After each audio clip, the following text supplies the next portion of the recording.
साथियों नमस्कार। आप सभी का हमारे इस YouTube चैनल राजविका एकेडमी में बहुत बहुत स्वागत है।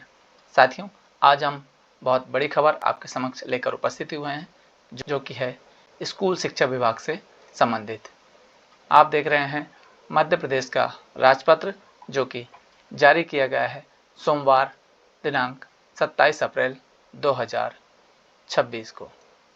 साथियों यह राजपत्र संशोधन राजपत्र है जिसमें बहुत सारे संशोधन किए गए हैं, जिसमें भर्ती प्रक्रिया में बहुत सारे संशोधन किए गए हैं।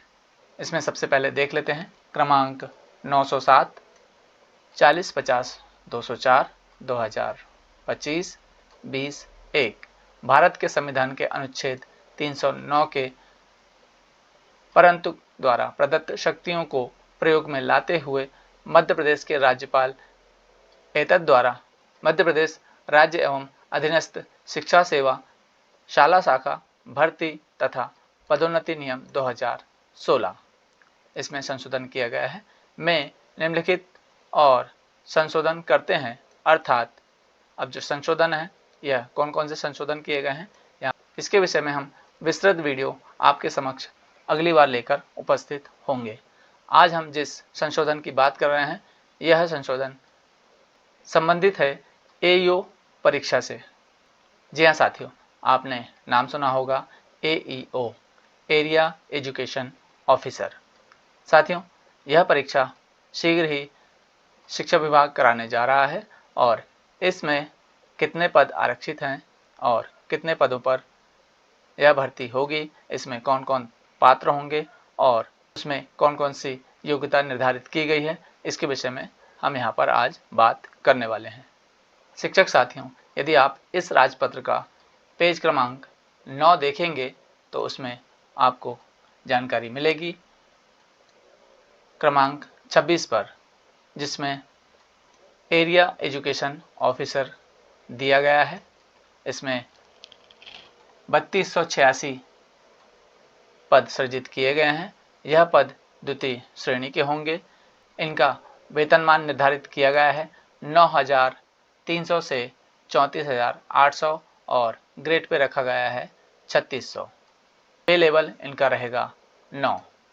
अब AEO से संबंधित और डिटेल जानकारी देख लेते हैं। साथियों पेज क्रमांक 11 में आप देख सकते हैं क्रमांक 26 पर एरिया एजुकेशन ऑफिसर। इसमें 3,286 पद निर्धारित किए गए हैं और 100% पद विभागीय परीक्षा से भरे जाएंगे। यहाँ पर पदोन्नति नहीं है। समस्त प्रकार के जो पद हैं 100% पद विभागीय परीक्षा से भरे जाएंगे, जो कि यहाँ लिखा गया है सीमित विभागीय परीक्षा द्वारा नियुक्ति। साथियों राजपत्र के पेज क्रमांक 12 पर यदि आप देखेंगे तो यहाँ पर क्रमांक 4 में लिखा है अधीनस्थ शिक्षा सेवा एरिया एजुकेशन ऑफिसर। यहाँ पर जो भर्ती प्रक्रिया में न्यूनतम आयु रखी गई है यह न्यूनतम आयु यहाँ पर निर्धारित नहीं की गई है, चूँकि यह विभागीय परीक्षा के द्वारा भरे जाएंगे, अर्थात जो पूर्व से ही कर्मचारी या शिक्षक पदस्थ हैं वे न्यूनतम आयु पूर्ण कर चुके हैं, इसलिए न्यूनतम आयु यहाँ पर नहीं दी गई है। अधिकतम आयु यहाँ पर रखी गई है 55 वर्ष। यदि आप शिक्षक हैं और 55 वर्ष से कम आपकी अवस्था है तो आप AEO या एरिया एजुकेशन ऑफिसर की परीक्षा दे सकते हैं। शिक्षक साथियों शिक्षक हैं तो आप यह परीक्षा दे पाएंगे अथवा नहीं। जी हाँ साथियों, यदि आप किसी भी कैडर में शिक्षक हैं तो आप AEO की परीक्षा दे सकते हैं। और इस राजपत्र का सबसे बड़ा संशोधन यही है जो हम आपके समक्ष यहाँ पर लेकर आए हैं। शिक्षक साथियों आप इसकी परीक्षा किस प्रकार से दे सकते हैं, इसे जानने के पहले यदि आप हमारे चैनल पर नए हैं तो हमारे चैनल को सब्सक्राइब करें। यदि वीडियो अच्छा लगे तो लाइक करें और अपने साथियों को शेयर भी ज़रूर करें। शिक्षक साथियों हम अपने चैनल पर TET शिक्षक पात्रता परीक्षा, CTET केंद्रीय शिक्षक पात्रता परीक्षा, केंद्रीय विद्यालय, नवोदय विद्यालय, BRC, DPC आदि विभागीय परीक्षा की तैयारी करवाते हैं। इसके साथ ही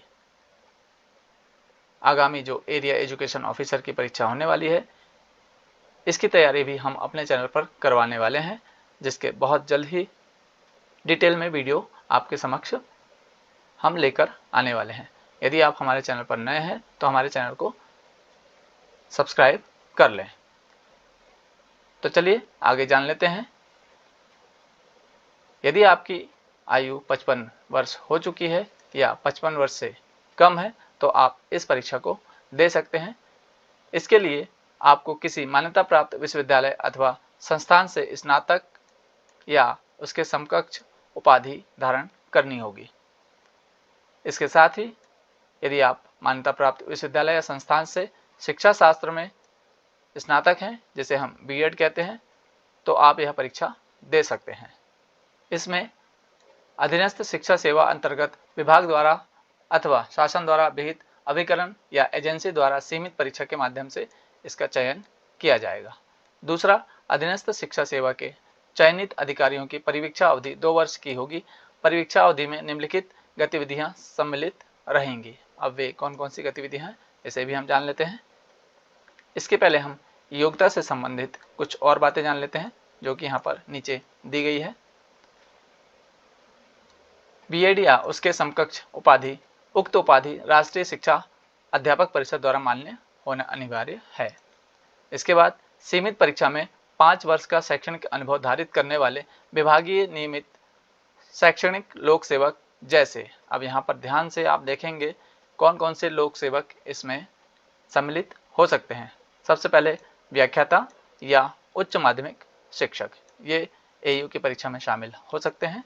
इसके साथ ही माध्यमिक शिक्षक या शिक्षक, जिसे हम यूडीटी कहते हैं, और प्रधान अध्यापक माध्यमिक शाला, ये सभी एयू की परीक्षा में सम्मिलित हो सकते हैं।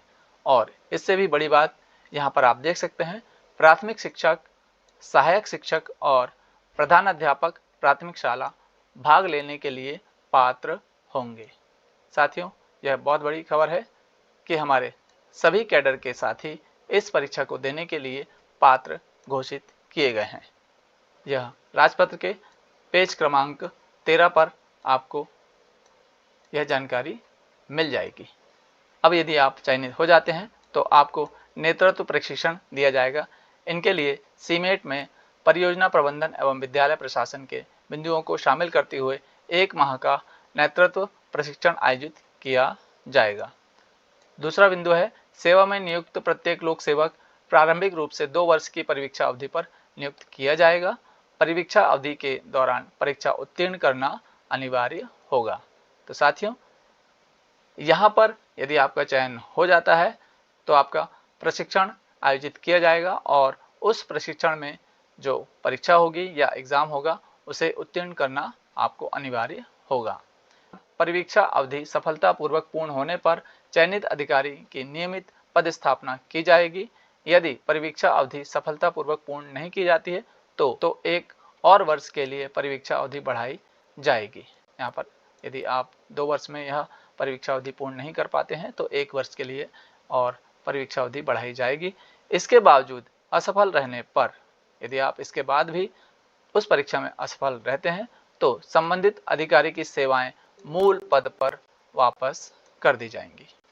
तो साथियों, अभी आपने देखा जो मध्य प्रदेश का राजपत्र घोषित किया गया है दिनांक 27 अप्रैल 2026 को, उसमें एईओ, जिसे हम एरिया एजुकेशन ऑफिसर कहते हैं, उससे संबंधित यहाँ पर बहुत ही महत्वपूर्ण जानकारी निकल कर आ रही है, जिसमें सभी प्रकार के शिक्षक इस परीक्षा में सम्मिलित हो सकते हैं।